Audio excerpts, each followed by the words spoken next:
Kasabay sa selebrasyon ng Bantay Town Fiesta, nagkaroon ng Airsoft Tournament sa nasabing bayan noong May 1 and 2, 2009, organized by the Municipal Administrator Sammy Boy Parilla. Dito nga min apo kay nagpa-derkam ti sarili tay nga grupo ti Bantay, exclusively nga taga Bantay la amin.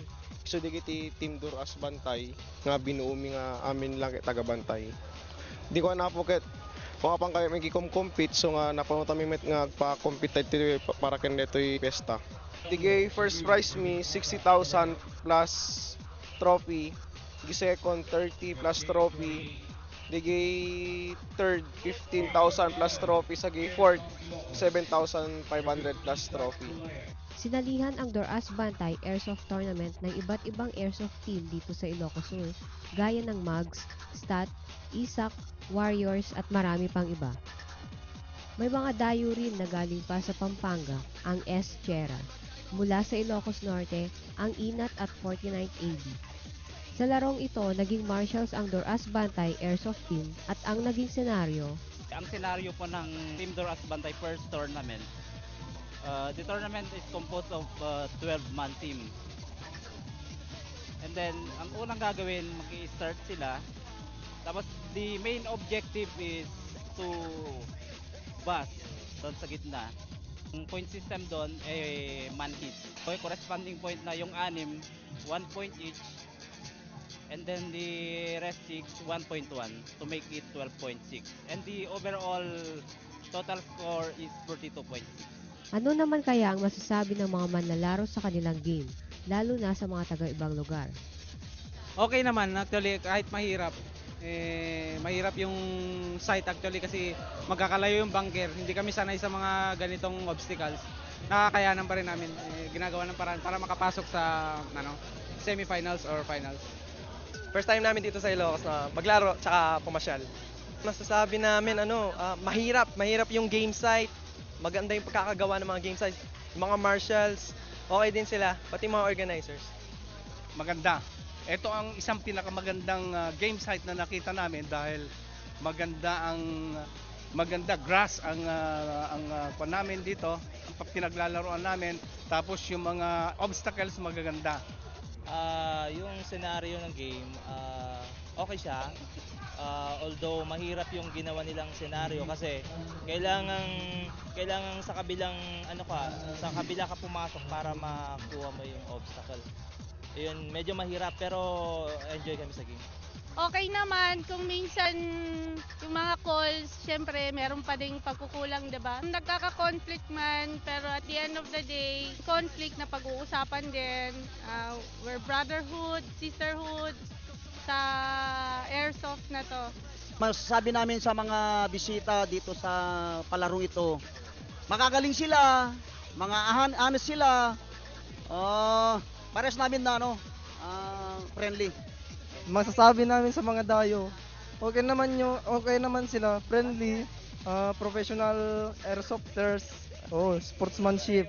Nagbakbakan sa finals ang Cagayan North Airsoft Group, 49th AB Bravo, Ilocos Norte Airsoft Team at Mugs.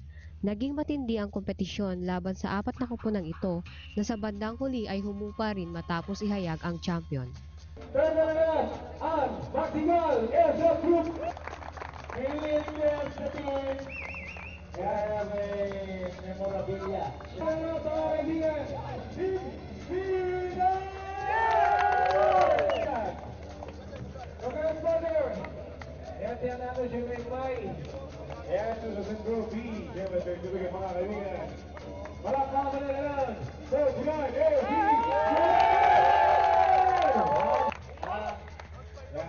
Kala ko lalampasan niya. Ayan. Pagpalama mga nila po nila AB! At siyempre, kaya mga kaibigan, ang katangi-tangi champion!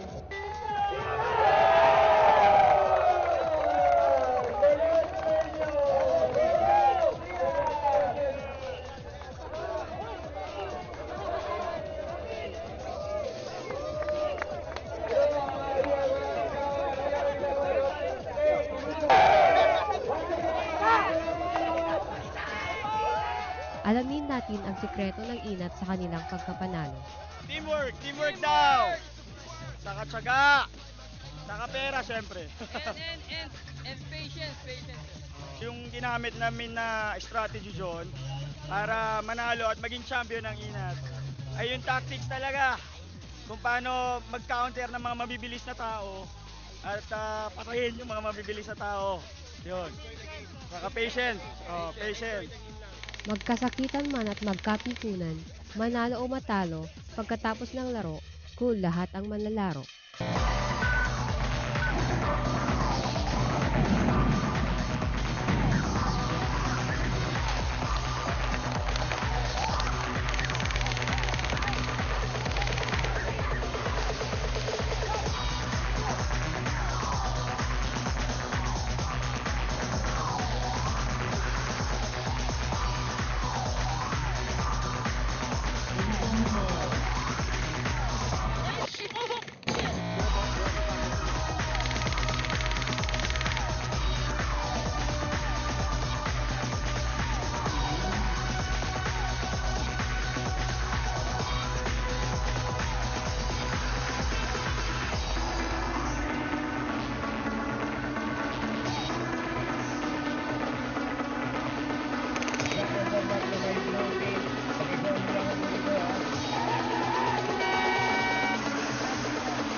We are Team War. We are the start. We are FBI.